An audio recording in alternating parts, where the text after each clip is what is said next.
What's good, YouTube collectors? Welcome back to another video. Today we're going to go into 3 ways to improve your soccer portfolio in 2022. A quick little disclaimer, you should do your own homework. This is not investment advice. You should not invest in soccer cards or any kind of cards if you don't have some risk tolerance. So do your own homework and invest in what you love to collect. So number one, our first point today to cover will be players to watch. So our first card we're going to feature, and just full disclosure, I own many of these, quite a few.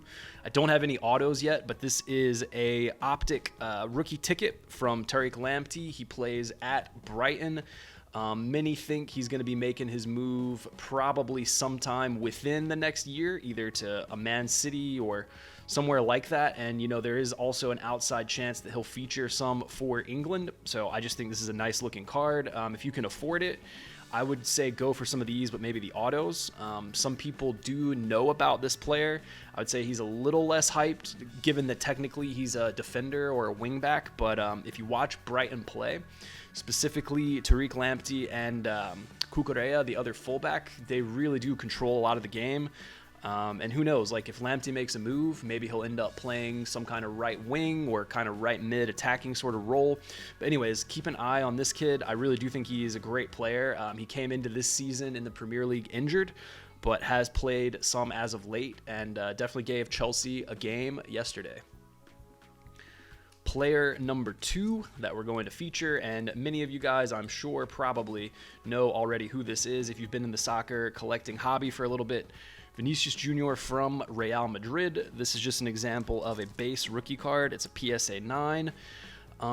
Slightly concerned about, you know, the pop reports on just base cards, but still, I think this is one that I'm going to probably be buying more of. However, from what I have of him so far, I think another theme for 2022 for myself is going to be just to consolidate some. So what I have of Vinicius, be it some graded cards and some raw cards, I'd like to maybe sell as many as I can and try to pick up just one really nice graded auto or 2 or 3, you know, numbered cards maybe.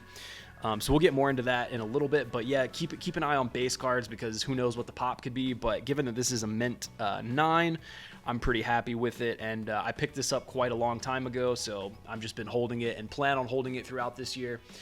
He's been tearing it up with Real Madrid, with Benzema as a partner, and also keep in mind, coming with a World Cup in 2022, there's a very good chance he will be one of the stars for the Brazilian national team. In my opinion, this guy already eclipses Neymar in my book. That might be an unpopular take, but I'm just not a fan of a lot of the, I don't know, off the field or attitude or antics with Neymar. Maybe this guy hasn't come into the limelight as much and we don't hear about his private life or partying or whatever, but I don't know. Vinicius just appeals to me more to Neymar. So I'm planning on, as far as the Brazilian team goes, this is definitely a player I'm looking to get more invested in going into next year.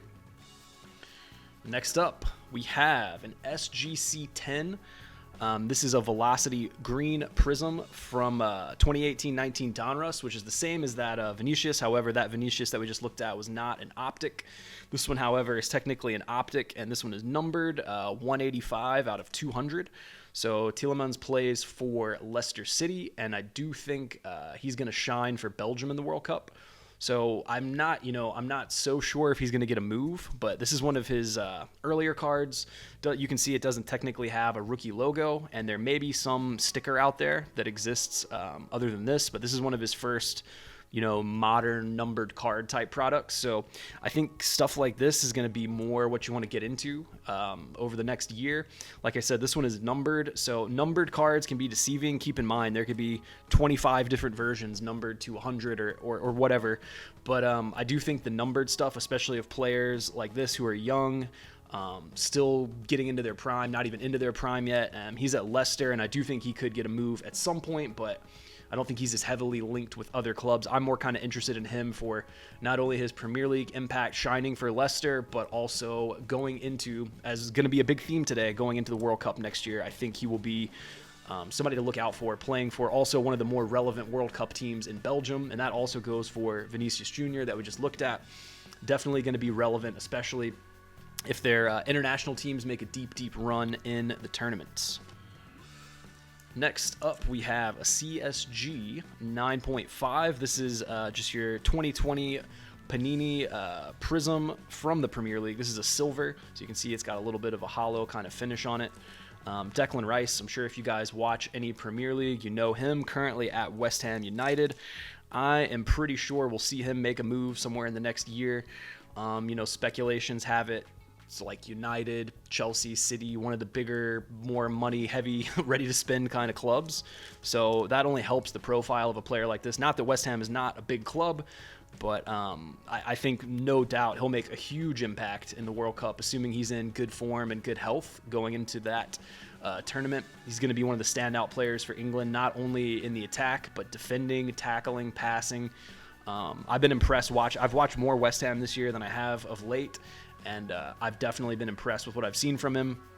He's a standout player when you watch West Ham play, and I think once he makes that big move, that will only help some of his nicer cards take a bump up. So same idea. I'm not huge on base cards necessarily, given that the pop could explode, but given that this is a silver and a pretty high grade, I didn't grade this myself with CSG.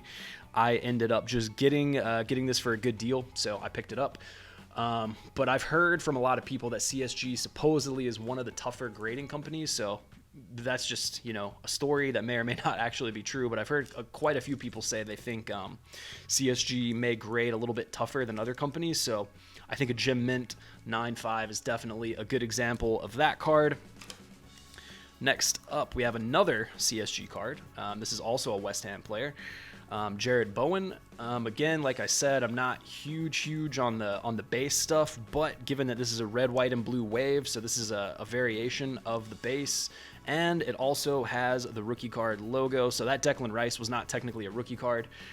You can find some earlier stuff, and Jared Bowen might have an earlier sticker or two out there, but this one technically has the rookie card logo. I definitely like the way these cards look. The red, white, and blue prism is one of my favorite variations, so I'm not totally sure on the pop off the top of my head with this one, but a Mint 9, like I was saying before, assuming that CSG is one of the tougher grading companies, I think anything 8.5 or 9 and up is not a bad play. Bowen is linked pretty heavily with Liverpool, and I think given that some of their attack is aging, even though they're largely still in their prime, I think you could see Bowen potentially trying to work his way into the team with players like Minamino and Jota in the future, whereas Firmino and Mane may start getting rotated out a little bit more, but they're still largely doing some good things for the side. So if he gets his move to Liverpool, that'll be huge. If he can fight his way into the starting 11, that's another story. And then he is also an outside shout to make a call up for the England team. So depending on who Southgate picks, he could have a pretty big impact in the World Cup as well. Tip number 2, zig when others zag. So this could mean a few different things to a few different people. This is just kind of a general tip, an idea I've picked up from a lot of people I follow on social media, but it tends to work out well for them. So I'm going to try to implement that strategy a little bit more going into 2022, and I'll give you guys some ideas of how you could do that. This is just one example. If you think about the current releases, 2021-22, Donruss Soccer, The Road to Qatar, that's a pretty big set release right now, and it has a lot of hype around it because of the kabooms and a lot of the other nice numbered cards and first rookie cards and first national team kit appearances for a lot of players. So while that is a big deal, a good way to potentially implement zigging when others zag is think about right now, a set that I love and I think will still appreciate pretty well is Donruss 2018. So going back to that Vinicius that we looked at, this set specifically, my strategy is when everybody's hyped on 2021 boxes, I'm trying to buy 2018 boxes. And a few of the sellers I follow on eBay that have these listed, I've seen them start to steadily drop their prices, 5% here, 10% there on the blasters. And generally, the cheapest you could find these blaster boxes was around, I don't know, I've been following them for a while, but in the past 6 to 12 months, they've been anywhere from like $220 to $180. Some of the sellers I follow have dropped the blaster boxes down to the range of like $150 to $160, $170. So with a little bit of a decline there, I think the prudent investor would see that as a chance to maybe grab up a few of those and either open them and hope for something good, grab up a few of those when they're cheap and hold on to them for the long run. And that's specifically the blaster boxes, which I think are 88 cards. So I think that's a good way. That's just a good example of zigging when everybody else is zagging. So when there's that super, super hot card release or super hot product and everybody's posting it on Instagram, Twitter, whatever, I really think it is a strong strategy and will build your portfolio some if you think back to that same hype set maybe 2 years ago, 1 year ago, 3 years ago, whatever. You don't even have to necessarily invest in the box where you could pack these. You could just look for maybe now's a good time to look for Donruss 2018 graded cards or Donruss 2018 numbered cards that are raw.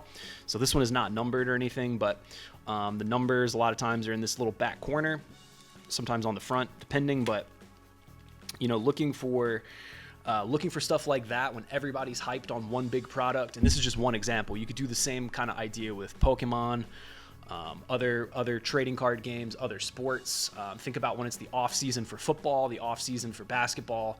Maybe start picking up some of the rookies that were just too expensive during the year. And I think if we all can sort of implement that strategy to some degree, you'll find a lot of those like just hidden gems for a few bucks that could end up appreciating quite a bit when people are sleeping on them. Last but not least, tip number 3, and that is specifically card shows. Go to card shows. If you're looking for soccer cards, I can tell you from experience, I've only been to less than 10, but I've been to quite a few card shows here locally near where I live and a few shops here and there. And if you are very knowledgeable in the soccer market, if you know the rookies, if you know the teams, if you know international, if you know the clubs, if you know the cup ties coming up, there's a lot of details in soccer market and market moving fundamentals. But a lot of the people that I've purchased soccer cards from at shows or even through eBay, they seem to just either want to get rid of their soccer stuff. They don't know the details. They don't know the value. They don't know who's the hype rookie. They don't know who's about to get a transfer. And all of those factors can be a catalyst to drive a player's market. So I only have one specific example, though I do have a stack of card show cards that I've been buying out of people's value boxes that I'll maybe just show off one day in a video. But this is just one example. Going back to the Prism set, a red, white, and blue wave of Bukayo Saka. Technically not a rookie card with a rookie card logo. It would be here in the middle if it was. But just to give you guys an example, I picked this up for $3 from a vendor at a show. This vendor also was saying they were an Arsenal fan, but I guess they're not that up on who's scoring for Arsenal right now. So yeah, I haggled a little bit. It didn't take much. This specific card I got for $3. I didn't even look it up at the time, and having looked it up and searched a bit on eBay, I only see green wave variations listed. I don't even see any of these listed, so especially not graded. I don't know. I haven't taken this one all the way out and looked at it super closely to grade it, but there's a few factors that I think make this a really good deal. One, I got it for like $3, so can't really lose there. Two, there's basically none listed on eBay. I think if I really wanted to, or at least that's as of December 30th, at the time of recording, but I think I could throw this up for $50 to $100 and definitely get some offers just because he's a hot player right now. He's in the England team. He's at Arsenal, who's in form in the Premier League right now. They've been on a nice little streak. So all those factors, could apply to me deciding, hey, maybe I'll just flip this, take my win, turn $3 into 50, or if I listed it for 50, I'd maybe accept 35 or 40. But sometimes when you get a 10x deal or a deal that could net you 10x profit, sometimes it's better to just flip it and take the money. My strategy, though, is I think this specific card, if it's gradable, would probably be worth quite a bit more just because I haven't seen much graded out there from this particular variation. I don't know the exact pop report, but I'd be willing to bet there's not too many PSA, SGC, BGS 10s of this specific Bukayo Saka card. So this is definitely one to keep an eye on as well. If you're at a show, if you see somebody's got a stack of soccer cards, this is not the only one in that set that could pop for sure. But, him and a lot of the other, maybe not rookies, but just younger players that are in that set, I think anything like that you could strike a deal on and either hold on to it till closer to the World Cup or hold on to it till the player scores a hat trick or something in a game, and then that's the time you can just sell it, flip it for quite a bit more, and find yourself a nice bit of profit. That is going to be it for today's video. I definitely appreciate you guys checking it out. Thank you very, very much. If you're new, please be sure to subscribe and drop a like. Also, if I forgot any prospects, which obviously we can't cover them all in one video, but if there's any prospects you'd like us to dive into maybe in the future, please be sure to drop a comment down below. Thanks again for watching. See y'all next time.